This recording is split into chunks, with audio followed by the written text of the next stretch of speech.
이 시간 새벽에 나오신 우리 성도님들을 주님의 이름으로 환영합니다. 오늘 하나님 말씀과 기도 속에서 오늘 주의 뜻을 찾고 또 기도로 나아가시는 여러분 되시기를 바랍니다. 심판의 날 시계라는 게 있습니다. 미국의 시카고대에서 발행하는 한 과학 잡지의 표지에 게재되는 것으로 종말의 날까지 남은 시간을 상징적으로 표시해 줍니다. 각종 위기 요소를 시간 변경의 기준으로 삼는데요. 예를 들어 핵무기나 테러 확산, 각 지구 온난화나 지진, 천재지변 등의 영향을 반영해 조정합니다. 지난 2014년에 1월에 23시 55분을 가리켰다고 합니다. 말하자면 그 당시의 모습을 보면 정말 5분 전과 같다는 것입니다. 2014년이 5분 전이었다면 현재는 몇 시일 것 같나요? 영국의 세계적 물리학자 스티븐 호킹 박사가 인공지능 발전이 인류의 생존에 중대한 위협이 될 수 있다고 경고함으로써 인류 멸망 시나리오에 새삼 관심이 쏠리고 있습니다. 영국 일간 텔레그래프는 7일 인공지능과 함께 핵전쟁, 소행성의 지구 충돌, 인공적 전염병, 입자 가속기, 지구 온난화와 같은 요인으로 실제 파국이 연결될 가능성을 짚어보고 있습니다. 자료의 부족으로 제가 심판의 날 시계 현재 시각은 제가 확인하지 못했는데요.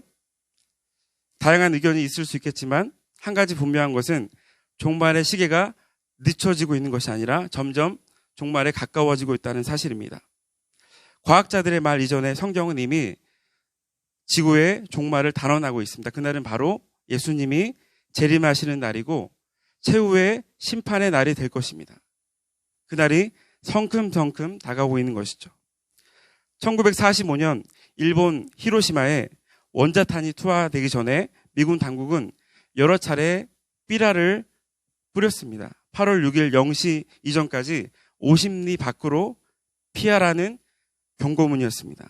많은 사람들이 그때 설마 하다가 큰 피해를 당하고 말았다고 합니다. 삽시간에 히로시마 전체가 폐허로 변했습니다. 24만 명의 시민 중에 무려 14만 명이 희생되고 남은 사람들도 방사능 유출로 후유증으로 고생하게 됐습니다.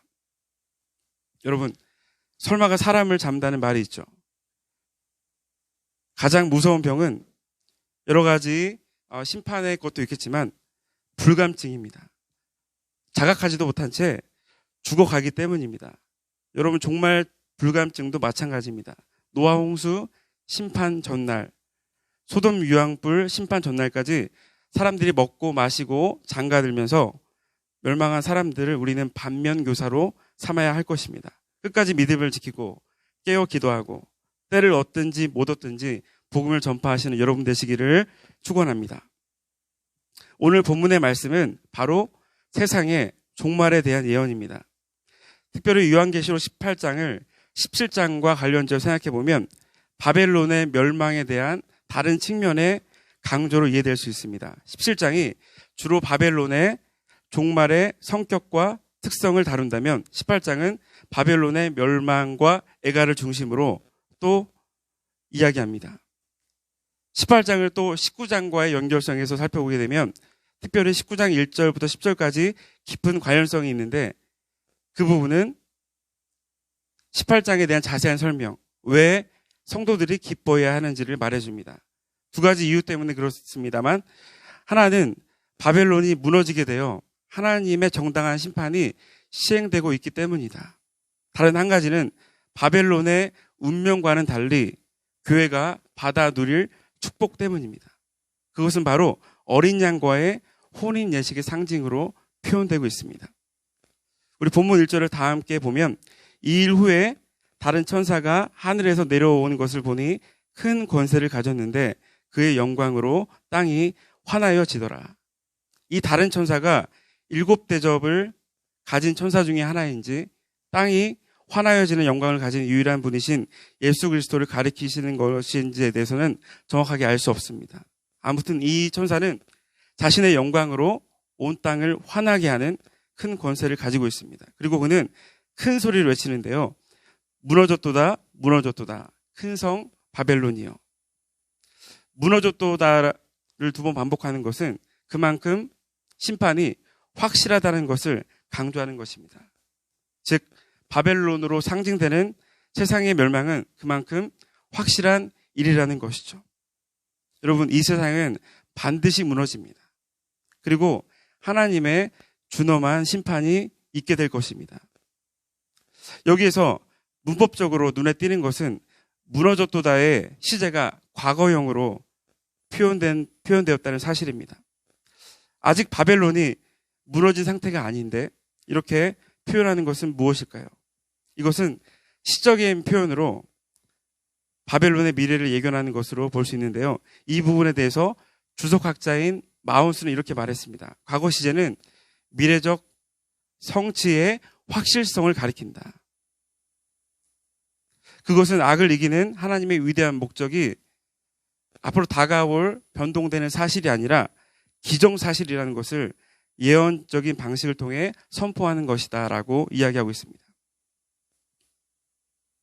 이러한 세상의 멸망은 바로 하나님의 심판에 의해서 이루어질 것이고 악인들의 생각과는 달리 순식간에 집행될 것입니다. 그리고 그 심판은 네 가지 형태가 되는데요. 8절에서 확인할 수 있는데 우리 8절 다 같이 한번 읽어보도록 하겠습니다.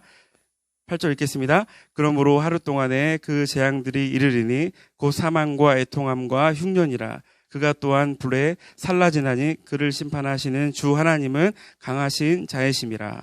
아멘. 8절에서 확인할 수 있듯이 첫째 형태는 사망, 곧 죽음입니다. 살아있는 것이 모두 죽게 될 것입니다. 둘째는 애통인데요. 쾌락과 환락의 소리, 상인들이 사고팔고 거기서 흥정하는 소리들이 슬픔의 도시로 변할 것입니다. 세 번째는 흉년인데요. 이것은 바벨론의 물질적 풍요에 대한 징계를 뜻합니다.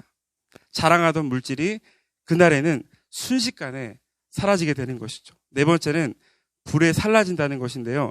심판의 마지막 형태는 남아있는 모든 것이 불에 태워져 다 없어진다는 것입니다. 이러한 이 세상은 이렇게 하나님의 네 가지 재앙을 통해서 완전한 파멸을 맞게 될 것입니다. 그들이 받게 될 최후의 심판에 대해서 좀 더 자세히 분석해 보면 분명한 특징을 가지고 있는데요. 첫째는 길고 긴 세월을 거치면서 찬란한 성과를 이룬 역사와 문화와 경제가 한순간에 무너진다는 것이에요. 8절을 보면 그러므로 하루 동안에 그 재앙들이 이르겠다. 10절에 보면 화이토다 큰 성 견고한 성 바벨론이여 한 시간에 네 가지 심판이 이르렀다 하리로다. 17절에도 그러한 부가 한 시간에 망하였도다. 19절에도 너의 보배로운 상품을 인하여 치부하였더니 한 시간에 망하였도다. 여기서 한 시간이란 가장 짧은 시간을 의미합니다. 영원히 계속될 것 같은 인류의 찬란한 문화가 하나님의 심판으로 한순간에 무너져 버리는 모습을 한번 상상해 보십시오. 아무리 민족마다 수백 년, 수천 년 유적들을 유지 보존을 한다고 해도 그날에 다 무너지고 말 것입니다. 그리고 그 모습을 본 사람은 누구나 헛되고 헛되며 헛되니 모든 것이 헛되도다 라는 전도서 1장 2절의 말씀을 고백하기보다는 화이토다라고 외칠 것입니다. 전도서가 허무함을 노래하는 것이라면 오늘 본문은 그 허무함 이상을 넘어서 슬픔과 충격과 당혹감 등을 모두 포함한 말이 될 것입니다. 이렇게 이 세상과 인류 역사는 마지막을 맞게 될 것입니다. 두 번째로 최후의 심판은 다시 회복할 수 없는 철저한 심판이 될 것인데요. 21절에 보시면 이에 한 힘센 천사가 큰 맷돌 같은 돌을 들어 바다에 던져 이르되 큰 성 바벨론이 이같이 비참하게 던져져 결코 다시 보이지 아니하리로다. 여러분, 맷돌을 바다에 던지면 가라앉을까 말까를 고민하지 않죠. 던져진 그대로 가라앉으며 다시는 떠오르지 않습니다. 바벨론이 그와 같이 된다는 말씀입니다. 인류의 찬란한 역사와 문화와 경제와 업적들이 이렇게 철저하고도 완전하게 파괴될 뿐 아니라 다시 회복할 수 없게 될 것입니다. 세 번째로 최후의 심판은 이 세상의 인생의 모든 즐거움을 사라지게 만드는 것입니다. 22절 이하에 보면 악기 연주하는 소리, 즉 음악이 사라질 것입니다. 사람이나 다른 그 무엇이든 그것을 장식하기 위한 보석을 세공하는 자가 사라질 것입니다. 음식을 만들기 위해 맷돌로 가루를 만드는 소리도 들리지 않게 될 것입니다. 밤에 불을 밝히는 일도 없을 것이고 결혼하는 신랑, 신부의 즐거운 웃음소리도 없어질 것입니다. 이 세상의 마지막 날은 모든 웃음기가 사라진다는 것입니다. 그만큼 그 심판의 정도가 심각하다는 것입니다. 그렇다면 왜 이렇게 바벨론이 처참하게 멸망하게 된 것일까요? 오늘 본문은 그 원인을 말씀하고 있는데 그것은 바로 죄 혹은 부패함 때문입니다. 첫 번째로 그 부패는 정치적인 부패였습니다. 3절 상반절을 보시면 그 음행의 진노의 포도주로 말미암아 만국이 무너졌으며 또 땅의 왕들이 그로 더불어 음행하였으며 바벨론은 마치 힘 있는 형님이 아우들에게 술잔을 권하듯이 세상의 통치자들에게 하나님을 떠나서 우상을 숭배할 것과 나름의 이유를 둘러대며 온갖 악을 행해도 된다고 부추겼다는 것과 같습니다. 바벨론의 행위는 포도주를 권하여 그들로 취하게 만드는 행동과 같다는 말입니다. 바벨론은 땅의 지도자들을 부추겨서 이 세상을 아름답고 거룩한 곳, 하나님의 뜻이 구현되는 곳으로 만들기보다는 귀신의 땅이요 사단의 왕국으로 만들게 했다는 말입니다. 여러분, 성경은 정치가들을 하나님의 사자라고도 부르기도 합니다. 즉 정치가들은 하나님의 대리자라는 말씀입니다. 하나님은 그들을 통하여 악을 징벌하기도 하고 정의를 세워서 당신이 만드신 세상을 유지하기를 원하십니다. 그러나 저와 여러분들이 TV에서 맨날 보듯이 안타깝게도 많은 정치 지도자들은 그렇지 못하다는 것입니다. 그들이 하나님의 사자가 되기보다는 마귀의 사자가 되고 말았습니다. 악을 벌하기보다 오히려 그것을 부추기고 선의와 공의를 짓밟기까지 하였습니다.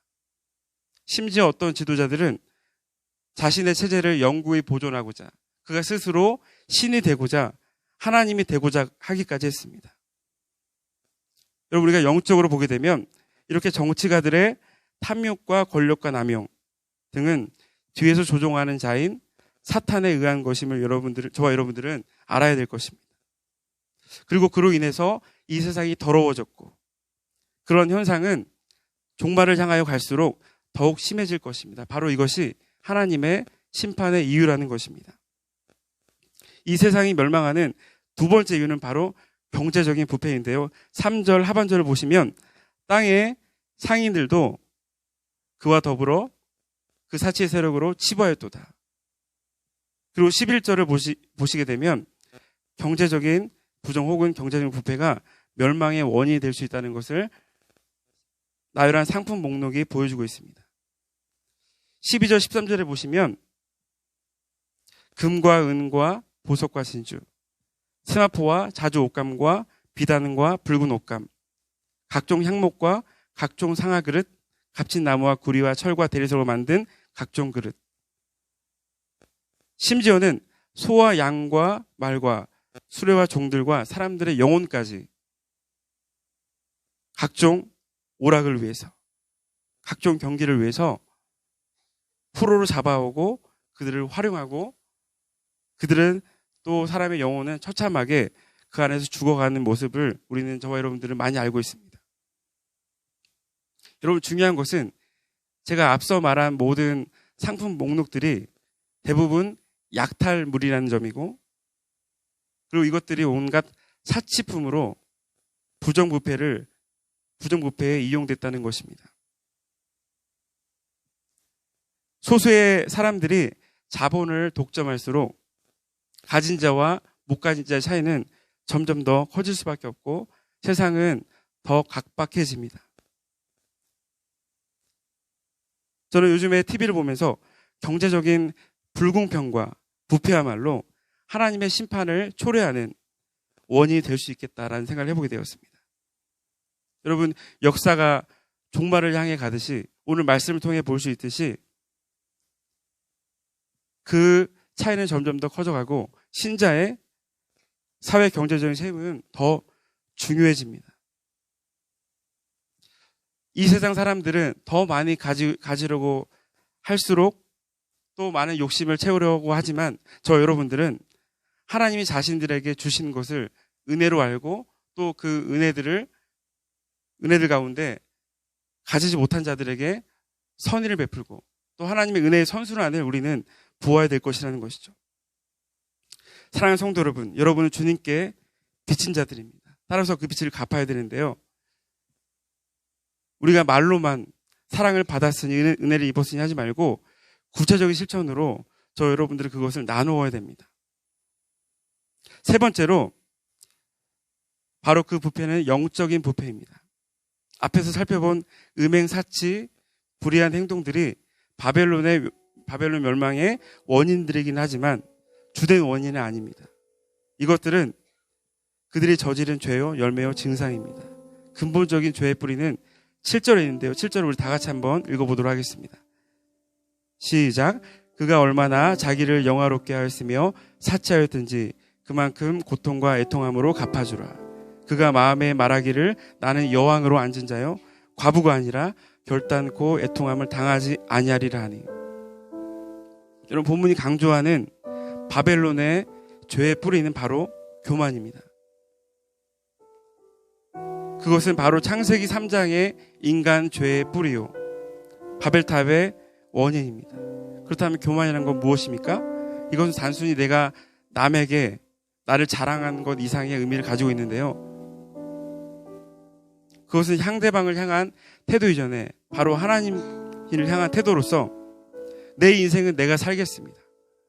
하나님의 주권과 다스림에서 내가 살겠다고 하는 독립적인 선언과도 같습니다. 이러한 교만과 헛된 부유를 하나님께서 가만히 묵인하실 리가 없습니다. 그러므로 주님이 그들의 교만 위에 애통을 그들 위에 오게 할 것입니다. 그 이후에 이렇게 인류 역사가 이렇게 멸망할 때 그것을 지켜보던 사람들의 반응을 기록하고 있는데요. 첫째 반응은 소위 가진 자들의 반응입니다. 그들은 바벨론과 여러 가지 경제적으로 결탁한 사람들이면서 정치적으로 혹은 물질적인 힘을 가지고 그것을 누리던 사람들입니다. 본문에는 세 종류의 사람들이 언급하고 있는데요. 바로 3절에 보시면 바로 땅의 왕들, 땅의 상인들, 17절에 보시면 모든 선장과 각처를 다니는 성객들과 선원들이 바로 그 가진 자들입니다.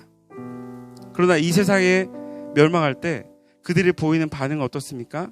11절에 보시면 11절에 땅의 상인들이 그를 위하여 울고 애통하는 것은 다시 그들의 상품을 사는 자가 없기 때문이다.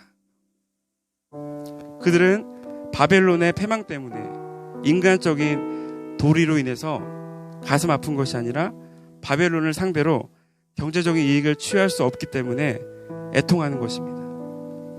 주 거래처가 사라져버린 슬픔이라고 할 수 있습니다.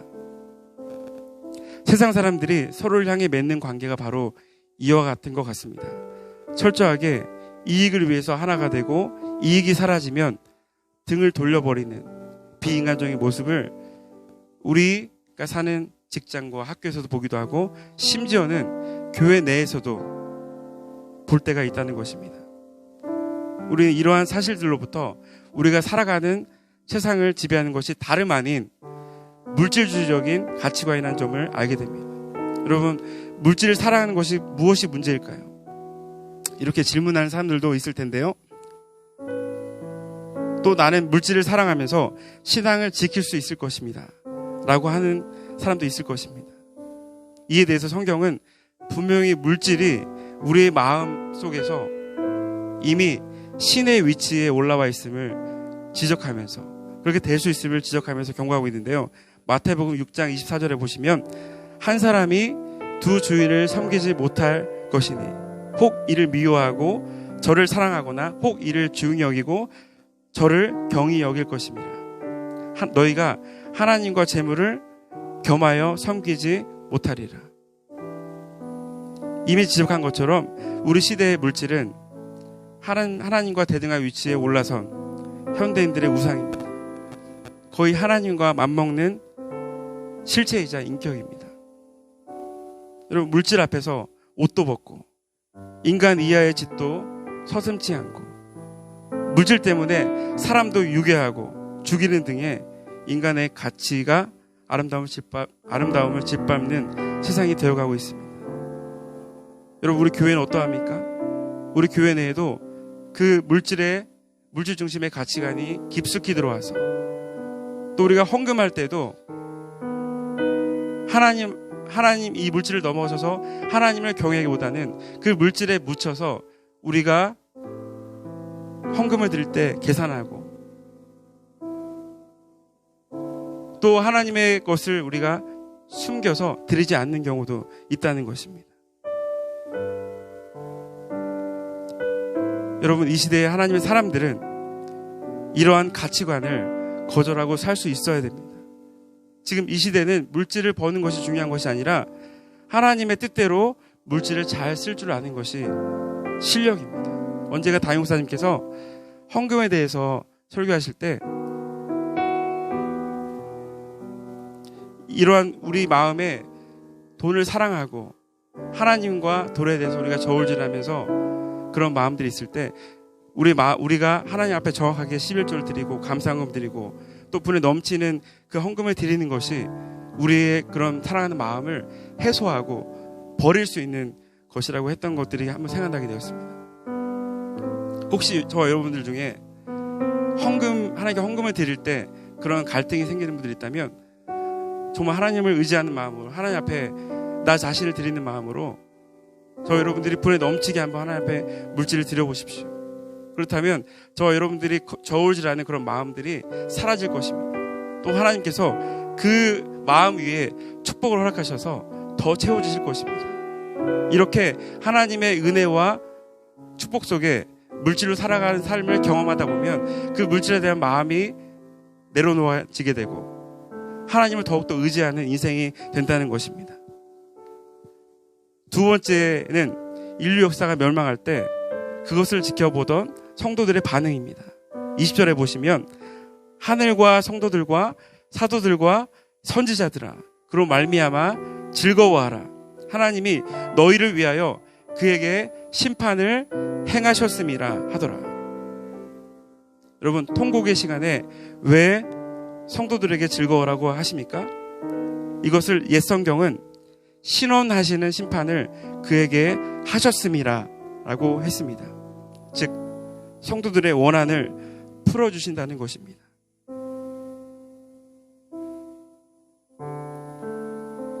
그들의 원한을 풀어주시기 때문에 성도들은 오히려 슬픔이 아니라 그때의 웃음으로 하나님 앞에 나아갈 수 있는 시간이 될 것입니다. 말씀을 맺겠습니다. 여러분, 장차 이 세상 나라는 완전히 멸망할 것입니다. 이 세상이 왜 멸망합니까? 하나님을 거역하고 또 음행과 사치를 쫓게 해서 이 세상을 죄의 장소로 만들었기 때문입니다. 그 결과 이 세상이 마치 더럽고 부패한 쓰레기 야적장처럼 되었기 때문입니다. 여러분, 하나님은 죄악이 관영한 세상을 그대로 버려두시는 분이 아니십니다. 또 불의한 일들을 하나님은 다 기억하십니다. 그래서 돌려주시고 갚으십니다. 저 여러분들이 세상에 살면서 때때로 이러한 억울한 일을 당할 때 하나님이 언제 우리의 억울한 일을 갚아주실 것이지? 하나님의 오랜 그 기다림을 기다리지 못하고 저 여러분들이 행동으로서 실천하려고 하는 분들도 있을 것입니다. 그렇지만 하나님께서 그 모든 여러분들의 억울함과 또 의인이 당하는 모든 고난을 다 아신다는 것이고 그 심판의 때가 되면 하나님 그 모든 일들을 갚아주시고 성도들의 그 모든 마음을 헤아려 주신다는 것입니다. 이것이 세상 최후의 모습이라면 앞으로 신자는 어떻게 살아야 될까요? 오늘 말씀 속에서 4절을 보시면 18장 전체의 메시지의 요약이라고 생각하는데요. 우리 18장 4절 다 함께 읽어보겠습니다. 시작. 또 내가 들으니 하늘로부터 다른 음성이 나서 이르되 내 백성아 거기서 나와 그의 죄에 참여하지 말고 그가 받을 재앙들을 받지 말라. 주님은 당신의 백성들에게, 주님의 백성들에게 이 세상에서 나와라, 즉 구별되게 살아서 죄에 참여하지 말라고 하십니다. 신자는 이 세상에 살지만 이 세상에 속한 자들이 아니라 하나님의 뜻대로 살아가는 존재임을 여러분 믿으시기 바랍니다. 신자가 다를 때 세상 사람들은 신자를 바라볼 것이고 신자의 외치는 복음의 소리를 듣게 될 것입니다. 그렇지 않고 세상에 그대로 파묻혀 살아간다면 이 세상이 멸망하는 날 결코 그 심판에서 저와 여러분도 예외가 될 수 없을 것입니다. 그러므로 사랑하는 성도 여러분, 오늘 주님이 들려준 말씀을 들으십시오. 내 백성아 거기서 나와 그의 죄에 참여하지 말고 그가 받을 재앙들을 받지 말라. 여러분에게 이 음성이 들려주시길 바랍니다. 장차 망할 것을 바라보고 그것을 사모하고 그것을 목표로 삼고 그것이 있고 없고의 얽매이며 그것을 즐거움으로 삼는 인생이 아니라 하나님 말씀의 경고에 따라서 저 여러분들의 말씀과 기도 속에서 노아의 때처럼 하나님 앞에 구별된 사람들로 사시길 바랍니다. 여러분, 그날이 점점 가까워지고 있습니다. 그날이 더 가까울수록 더욱더 경건하고 거룩하게 하나님의 뜻대로 살아가신 여러분 되시기를 바랍니다. 기도하겠습니다. 이 시간 기도할 때 오늘 바벨론이 왜 멸망하는가, 이 세상이 왜 멸망하는가, 또 그 멸망의 확실성에 대해서 저와 여러분들이 함께 말씀을 살펴보았습니다. 오늘 주님이 주신 메시지는 내가 그 마지막 날에 너의 모든 원한들을 다 갚아주겠다. 그리고 그 모든 심판의 결말을 알게 된 저와 여러분들에게 이 세상의 죄에 참여하지 말고 하나님을 따라서 경건한 모습을 살아가라는 것입니다. 오늘 저와 여러분들은 어떻습니까? 오늘 이 세상을, 이 멸망해져 나가는 세상을 사랑하고 그 세상에 여러분의 욕심을 두고 하나님보다 더욱더 섬기는 모습은 없지 않습니까? 오늘 저와 여러분들의 모습을 보면서 하나님 앞에 회개하는 모습을 이 시간 한번, 하나님, 내가 이 세상의 멸망을 알았으니 하나님, 제가 더욱더 하나님을 경배하고 경외하고 이 세상에서 마음을 떠나서 하나님을 더욱더 사랑할 수 있는 그런 마음을 달라고 이 시간 함께 기도하겠습니다. 하나님 아버지, 은혜를 감사합니다.